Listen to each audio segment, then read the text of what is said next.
Global tension. The United States is launching attacks in Yemen.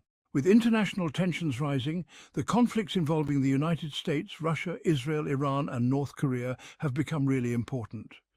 The world's biggest powers are taking sides, and it's making everyone nervous. And now, breaking news has everyone worried. The United States has started attacking Yemen. This is a big deal because it could lead to an even bigger fight. CNN is reporting that American B-2 bombers have attacked the Houthis in Yemen. The Houthis are supported by Iran. The attack targeted 5 underground weapons storage sites. These attacks show that the US military can hit any target, even if their enemies try to hide them, like places that are buried deep underground or really well protected.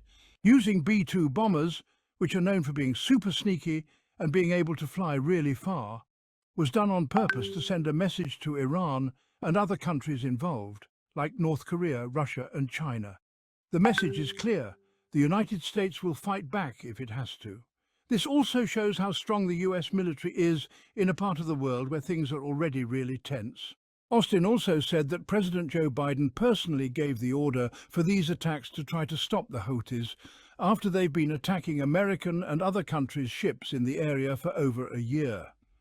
The places that were attacked had important weapon parts that were used to attack ships in the Middle East.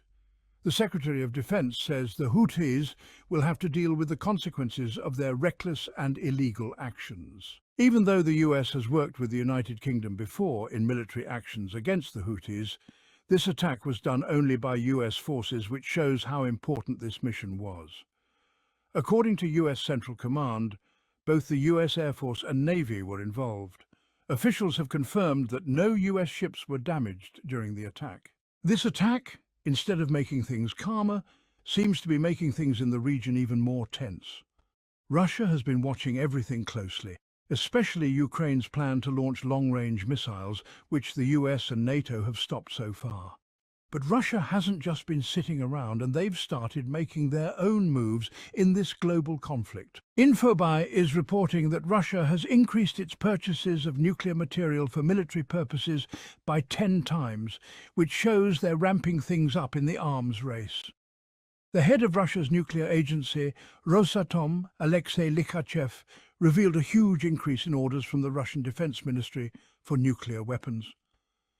This news comes at a really bad time, when the whole world is worried about controlling these weapons and the possibility of a nuclear war. During a meeting with Russian President Vladimir Putin, Likhachev emphasized that Rosatom's main goal is to keep up with the increasing military orders, which have increased by as much as 10 times in some cases. This shows how much more involved the military is becoming in Russia's nuclear program, a country that knows exactly what's happening in the world.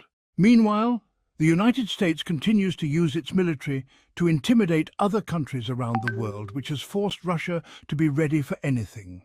With the US presidential election coming up on November 5th, the results are expected to have a big impact on US foreign policy. Some people think that if Donald Trump wins, like he did when he was president before, he could bring things back to normal in the world and stop things from escalating.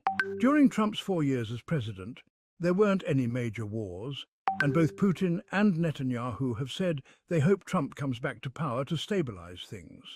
But the possibility of Kamala Harris becoming president has people worried, because some analysts think her leadership could make things worse not just in the US but around the world. Russia knows about all this uncertainty and has been getting ready, especially when it comes to their nuclear weapons, just in case there's a big conflict in the future. Russia's nuclear military complex has 3 main jobs: making sure they have as many nuclear weapons as other countries, developing new weapons based on new technology, and making non-nuclear weapons, which are important for their military operation in Ukraine.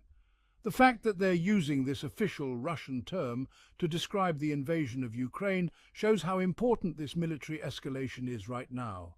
The world is at a turning point, with lots of conflicts happening and countries with nuclear weapons getting ready for anything. As the US election gets closer, a change in US foreign policy could decide what happens with these conflicts. In the meantime, the fighting continues to escalate and world peace seems more fragile than ever. This is a call to action, especially for voters in the United States. Every decision matters, and the future of the world could depend on it. In this episode, we're going to talk about how the US presidential election between Donald Trump and Kamala Harris could affect the conflict in the Middle East. This region has been a trouble spot for decades, and the decisions made by the next US president could have a huge impact. We'll look at both candidates' policies and how they might affect the region, including diplomacy, the use of military force, and how each candidate plans to handle the US military presence there. We'll also explore their relationships with other important countries involved in the conflict, like Saudi Arabia, Iran, and Israel. Plus, we'll discuss how other countries are reacting to the policies proposed by Trump and Harris, and how those reactions could affect global stability. The US election isn't just important for Americans, it also has a huge impact on global politics. The stakes are higher than ever, and the whole world is watching the US voters. The choice of each candidate could change the course of history in the Middle East. We'll analyze the military and diplomatic strategies that each candidate might use, and how those strategies could affect the US military presence in the region. We'll also consider the diplomatic efforts and potential peace talks that might happen. Economic sanctions and trade deals will also play a crucial role in US foreign policy. Finally, we'll discuss the potential long-term consequences of electing each candidate and how those consequences could shape the future of the region and the world.